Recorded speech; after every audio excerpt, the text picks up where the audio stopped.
Hello, this is Matt on the Moon Lambeau channel. XRP is poised to surge much higher than where it is in terms of price action, so says, well, pretty much every analyst that I follow that isn't some sort of biased, hateful Bitcoin maxi troll, right? All the rest of them that are level-headed, they do think, of course, that certainly the bottom, in all likelihood, is in, but the best days as a result yet ahead of us, really, for probably just about every coin that exists at this point. Most coins haven't had their parabolic runs yet, frankly, but certainly XRP.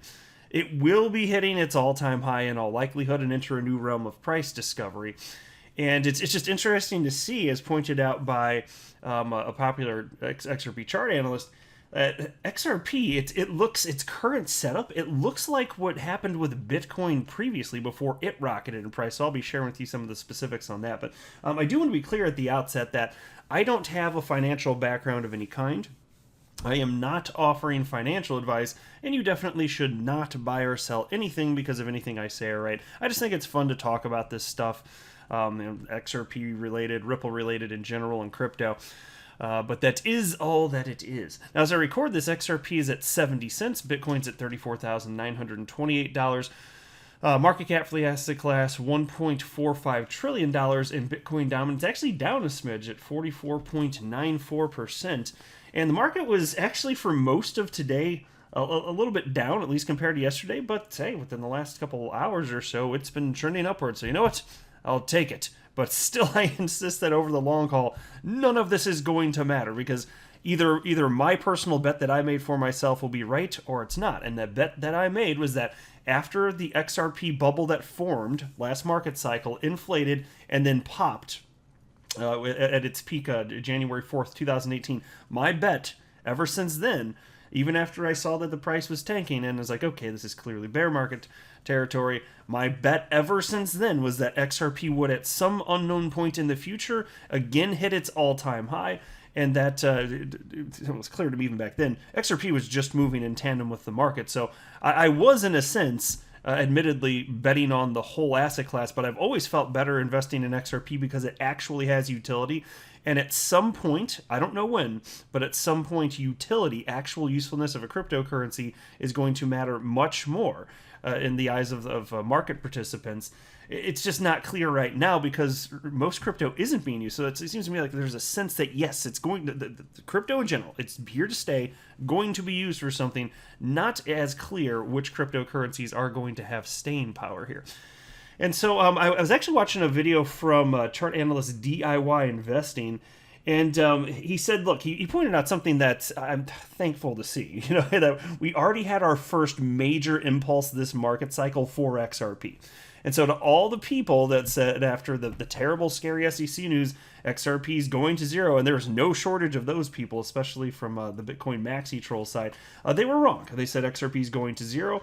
But no, the price absolutely tanked, not surprising, frankly, but it did tank down to about 17 cents, and still inside of a few months after that, rocketed up to $2. And it's not surprising to see that it came back down because nothing goes up in a straight line forever. And so, I don't pretend to be able to time the markets or anything like that. It's fascinating to get opinions from all sorts of people that are chart analysts, since I'm not a chart analyst. I just like to follow a ton of different analysts, because to me it's been very useful. And that's why I make videos like this, because I don't see anybody else sharing opinions from multiple analysts in one single spot. But I think there's something to it. Well, especially considering, before XRP price rocketed up to almost 80 cents for the first time, and I don't even remember how long, in November of last year, it was crazy. And I talked about in the days leading up to it, I said, guys, I've never seen so many chart analysts agree XRP is about to break. So I just pointed out, I was like, I've never seen this before, not like this. They lined up, and then bam, XRP took off, and everybody was very excited, including myself. And then I saw it again in the days leading up to XRP's most recent rally in April, when it hit ultimately about $2. I saw it then too. And so I do think it's fascinating just to get opinions from a number of different people. If just maybe one or two of them said, hey, this thing's about to pop, it could be interesting, especially if they got a good track record. But I'm telling you, when you see a string of them line up like that, that's much more attention grabbing to me personally here. And so DIY investing, he was just making the point, look, that was the first impulse for XRP, but this is just the beginning.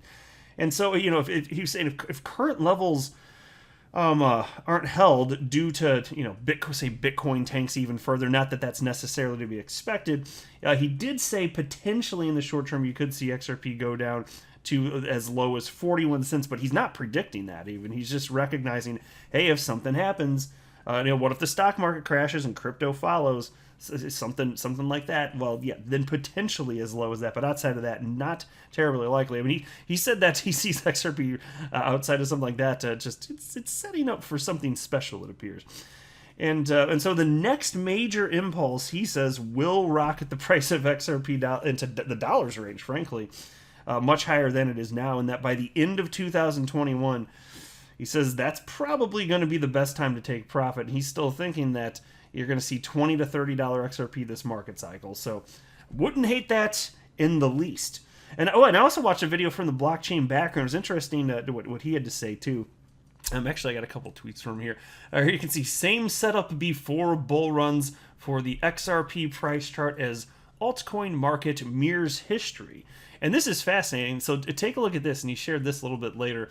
He wrote, looks all too familiar. And what's he talking about? Well, he shared this. Got a couple charts here, and on the bottom of your screen, it's the XRP USD chart.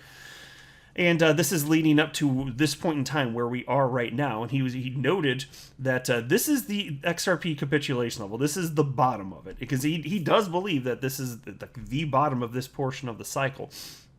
And then he was comparing it to what Bitcoin did. So the top chart is the Bitcoin USD chart, but not at the same time frame. It's actually for the last market cycle. And he's noting that these charts look strikingly similar, and they sure do. If you're looking on your screen, you can see what I'm talking about here.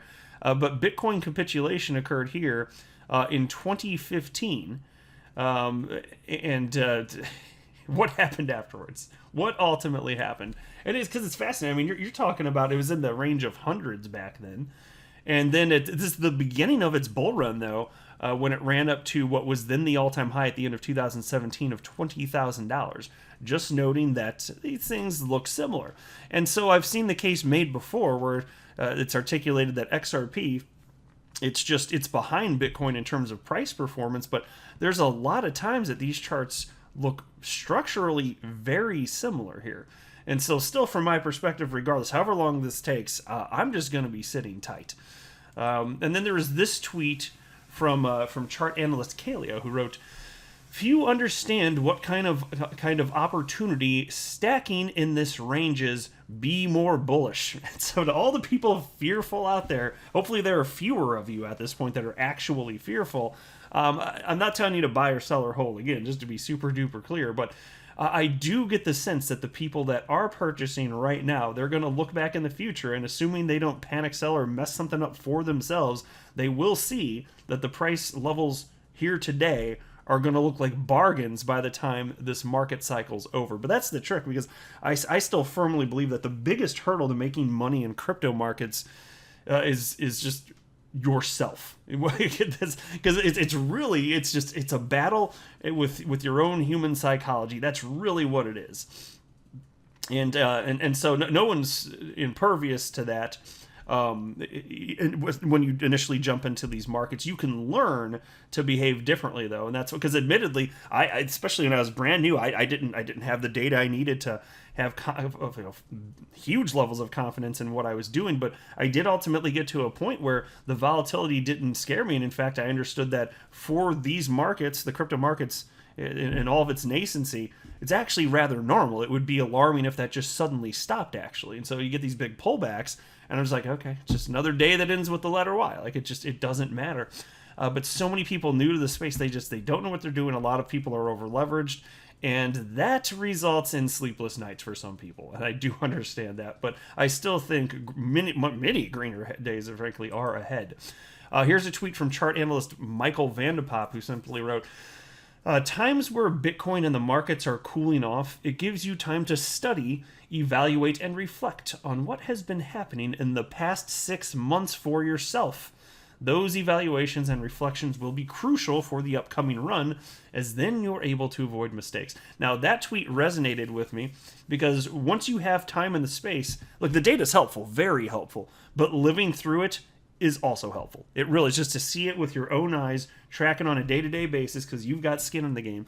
And so I do think a lot of the people that were new to the space jumped in after seeing all the laser eyes and the diamond hands and all that silly stuff. I think a lot of people that jumped in towards the top and are now feeling a little bit burnt. The ones that are still around, if they're learning, I mean, it's a great time to just take in as much data as you can and recognize that nothing goes up in either direction forever. The market was in extreme greed just a few months ago, and nothing will.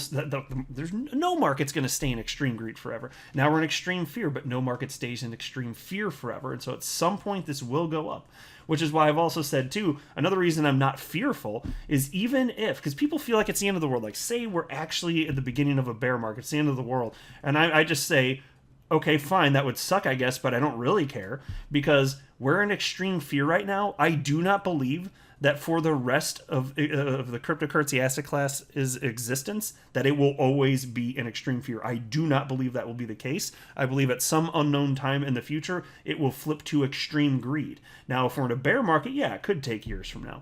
But I personally don't believe we're in a bear market. But that's why I'm saying, though, even if that's the case, I'm still here. I'm still not going away. I understand that crypto's here for the long haul. As long as the internet continues to exist, crypto's going to be here, and I firmly believe that. And then there was another update from Rakesh Upadhyay, chart analyst who writes for Cointelegraph, and pretty similar to what he's been writing recently. I did just want to highlight he still firmly believes that assuming we see the bullish scenario take place for XRP specifically, a $1.07 is in the cards in the short term here. So wouldn't mind seeing that in the least. I don't know about you guys, but I'm still feeling very, very, very good about this. But you tell me what you think in the comment section below. Because when I don't hear from you, I miss you very, very much. I am not a financial advisor. You should not buy or sell anything because of anything that I say or write. That would be a very, very, very bad idea. Until next time, to the moon, Lambo.